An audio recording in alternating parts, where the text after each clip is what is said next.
and welcome to Make Sense. My name is Brittany Haley and I am your host. This episode, we are going to go over some ways to evaluate your finances, find ways to cut back, some different tips, tricks, hacks that I like to do at least once a year to see where I can save some money in my budget and with my bills.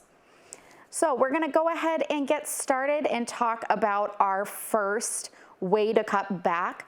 One of the ways that you can cut back is by evaluating your credit cards. So when it comes to credit cards, the best way to make sure that you're not paying interest is to pay it off each month. Sometimes that's not feasible and there may be a month where you need to roll a balance month to month. What most consumers don't know is that you're able to call that credit card company and ask them to lower your interest rate. This is something that you can do every 6 months, twice a year. Reach out to them, ask them if they're having any promotional rates or if they're willing to offer you a lower interest rate for that time period.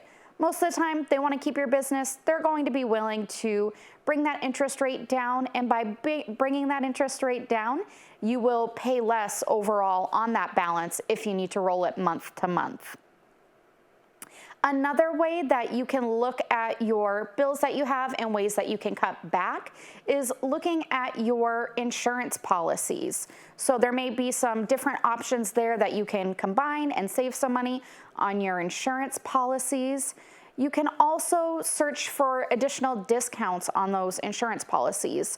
So it may be an affiliation discount. It could be because you're part of the public service sector, they may offer you a discount for that. Student discounts. One discount that I received off of my policy is I didn't even realize that they offered a discount for having a BJ's membership. So because I had a BJ's membership, I got a discount off of my auto policy, which saved me quite a bit of money over the course of the year. Another thing to evaluate is to look at your television bills, your internet bills, see if there's any service that you're not using, or see if there's any way that you can alter that service. Maybe you can cut back on the different channels that you have. One thing that I did was I lowered the speed of my internet, and that saved me some money each month. I found out that my modem and router didn't even support the internet that I was receiving, that I was paying for. So I was able to shave that back a little bit and save some money there on my internet costs. And going off of internet costs and television costs is looking at different streaming services that you may have.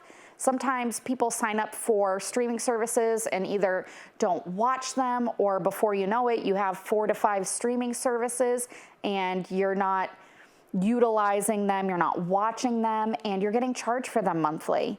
And something else that people may not realize too is different subscription services. So one example I like to bring up with this is I signed my little dog up for BarkBox, and every month he got 2 bags of treats and a couple toys, and before we knew it, we had our pantry full of dog treats and he wasn't even really eating them, but I enjoyed getting the BarkBox. So looking at those subscription services that you may not realize are getting charged to you monthly, that are reoccurrent, that really aren't a need, ways that you can shave that back, you can save some money there with those different things. Now, when it comes to purchasing, I'm going to go over some statistics with you and some different things to do with behavioral finance. So 74% of shoppers make buying decisions based off of social media. So what that means is they may see some products that are advertised on social media or may be suggested by influencers as trusted products. And what people don't realize is that those influencers are being paid to promote those products and drive the sales of those products. So 74% of consumers are taking the bait there and they're making those purchases based off of social media. And 72% of US adults have social media. So 72% of adults are on social media, so they are susceptible to that marketing. So we want to make sure that we're paying attention to those things, to those marketing tactics that are being targeted towards us, because 60% of people are making purchases based on FOMO, or fear of missing out. So what that is almost like keeping up with the Joneses, or they feel like they're going to miss out on a deal, miss out on a sale, that they're going to miss out in some aspect. They're going to miss out on an experience. So these are all marketing tactics, part of behavioral finance. So rather than being rational and thinking about the purchasing decision, individuals act off of their emotions and their cognitive biases that they have when it comes to purchasing. So when it comes to marketing, oftentimes they're trying to convey an emotion. They're trying to sell a feeling to you. So by showing on the different platforms, different social medias, by knowing your history. So for instance, you may look up purchasing a new pair of jeans, and then you'll notice for the next couple weeks that every single advertisement you see is showing you pairs of jeans from different merchants. And so it's right there in the front of your mind.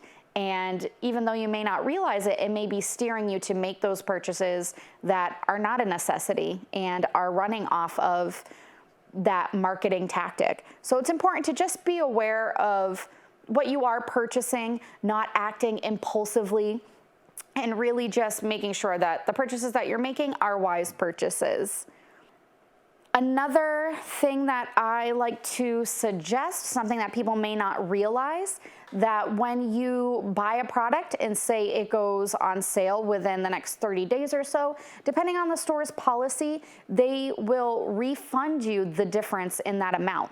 So if there's something that you want to buy, maybe it's a gift for somebody, and there's no specials, there's no discounts on it at that time. If you purchase that product and then it goes for sale within that 30-day period, you contact the company, and chances are they're going to be willing to refund you that difference in price. So you can be rest assured that if you purchase it now and it goes on sale in a week, that you're able to recoup some of those funds that you would have saved otherwise. Another thing to mention and to go over is when looking at your finances, you want to be mindful of what your interest rates are. So when it comes to interest rates, when it comes on investing products as well as savings products, the interest rate works with you. So what that means is when you deposit your money, you park your money there, the higher interest rate that you are earning, the better, because you're getting more money for your money that is parked there. So you don't have to work as hard. You can let your money sit there and your money will grow. Now, on the flip side of that, when you're looking at interest rates for borrowing money, so for loan products, for your car loan, your mortgage, personal loans, whatever kind of lending product you may be in, the interest rates, the higher the interest rate, it's working against you. That's more money that you have to pay to borrow that money. So when you are looking at the different products that you have with your financial institution, you want to pay attention to those interest rates. So are you earning the best interest rate that you can currently earn in your savings account, in your investing products? Shop around, look and see who has a good interest rate. Can you earn more money off of that investment, off of that deposit? When it comes to looking at your loan products that you have, would it be of value to you to refinance that product, to refinance your auto loan, to redo your mortgage, to redo your equity, to see where you can save money?